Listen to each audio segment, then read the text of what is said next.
Mga master, okay lang bang? Huwag niyong skip ang mga ads sa aking mga video kung okay lang mga master. Salamat sa solid na suporta po. Yon, what's up mga masters? Nandito na naman tayo sa panibagong araw, panibagong kabanata na naman ang pagsasama-samahan natin ngayon, guys.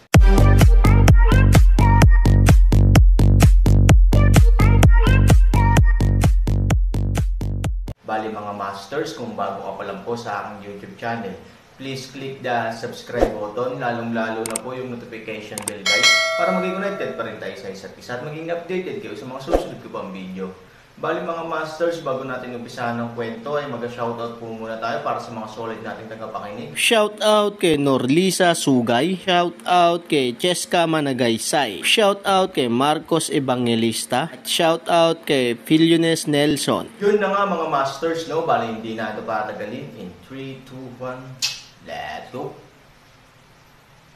Mga masters, 3 video po araw-araw ang i-upload natin. Ang bagong yugto ni Daryl sa Storytelling Channel sa YouTube mapapakinggan. Ang bagong kabanata, hindi mo na kailangan maging magalang sa mga tulad nila. Mga manloloko at mga mahihirap. Tuldok, ilabas mo na sila sa inyong shop, Miss May. At baka maging malas pa ang iyong bentahan ng sasakyan. Sabi ni JR, si Daryl ay kalmado lang. At nang si Mary May ay magpasya ng parusahan sila Daryl at Lynn. Si Daryl ay biglang nagsalita. Saglit Miss May, nagsasabi ako ng totoo. Kung maaari lang bigyan mo ako ng 20 minutes upang madala sa akin ang pera upang pangbayad sa mga sasakyan na aking bibilin. At kung maaari, makahiram ng phone, upang matawagan ko ang aking secretary at madala na sa inyo ang pera. Sabi ni Daryl. Nagulat ang lahat sa kanilang narinig lalo na si JR. At bigla itong tumawa. Hahaha, secretary, ikaw may secretary. Sobrang illusion na ang nararamdaman mo. Miss May, wag ka na magpaloko ulit sa lalaki na iyan. Tuldok, kahit mag-antay pa tayo ng 1 oras dito walang darating na secretary ang lalaki na iyan para magdala ng pera. Hahaha, nakakatawa ka. Wag mo na bilugin ang aming mga isip. Sige na mga guard, putulan nyo na ang mga kamay ang mga manloloko na iyan. Sigaw ni JR, at nang kikilos na ang mga cultivator na guard. Mabilis na sumigaw si Mary May at sinabi, "Ikaw, anong karapatan mo magdesisyon? At kayo, sino nagsabi na dapat niyong sundin ang mga sinasabi ni Mr. JR? Gusto niyo bang matanggal sa pagseserbisyo sa akin? Kung wala akong inuutos, hindi kayo maaari gumawa ng isang hakbang laban sa kanila." Sabi ni Mary May sa pasigan na tono. Lahat ay tumahimik lalo na si JR, na kanina ay sobrang daldal. Miss May, huwag mo sabihin magpapaloko ka naman sa lalaki na iyan. At nang marinig ni May ang mga salita ni JR ito ay nagsalita. Tumahimik ka Mr. JR. At ginoo kong bibigyan kita ng sapat na oras upang madala mo dito ang pera. Makakasiguro ba kami na mangyayari ito? Sabi ni Mary May kay Daryl. At si Daryl ay tumugon agad. At sinabi, "Oo Miss May. At kung maaari nais ko nang tawagan ang aking secretary.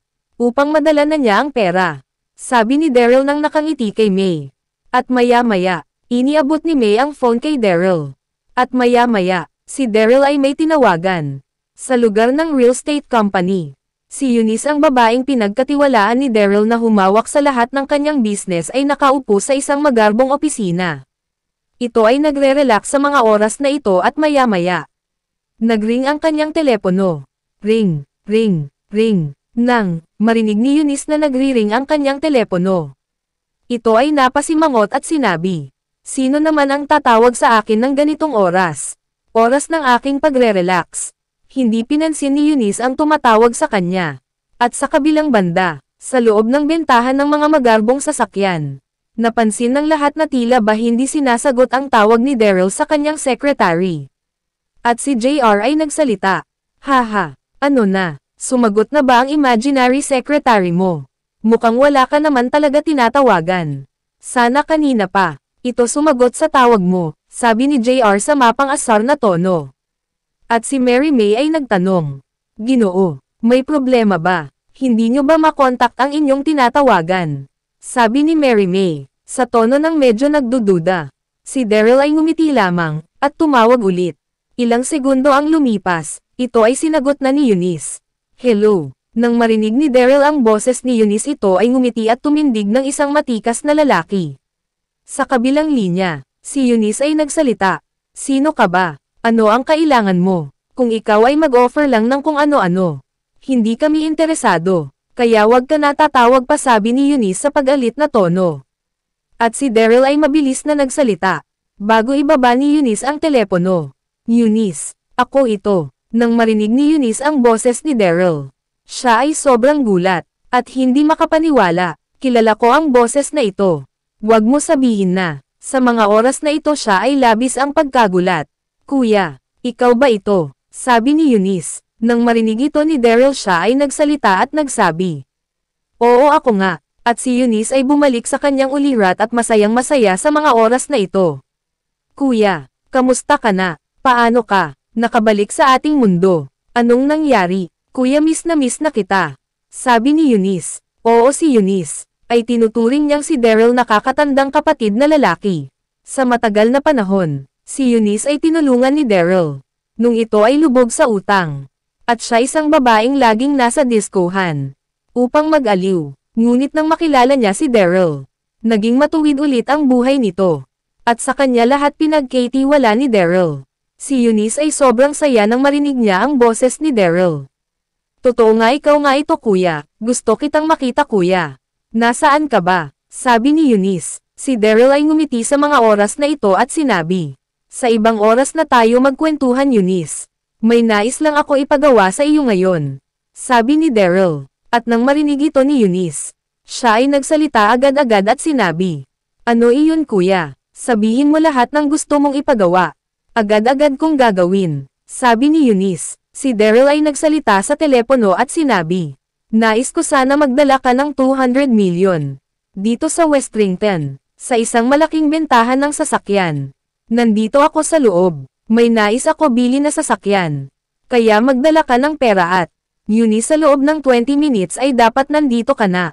Sabi ni Daryl kay Eunice. Nang marinig ito ni Eunice, agad-agad itong sumagot. Oo kuya, masusunod. Darating ako dyan agad-agad.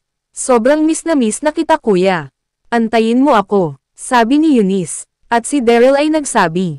Sige Eunice, bilisan mo. Maliwanag ba? Oo kuya, sabi ni Eunice. Magaling kung ganon. Sige na. Ibabalik ko na ang telepono sa may-ari.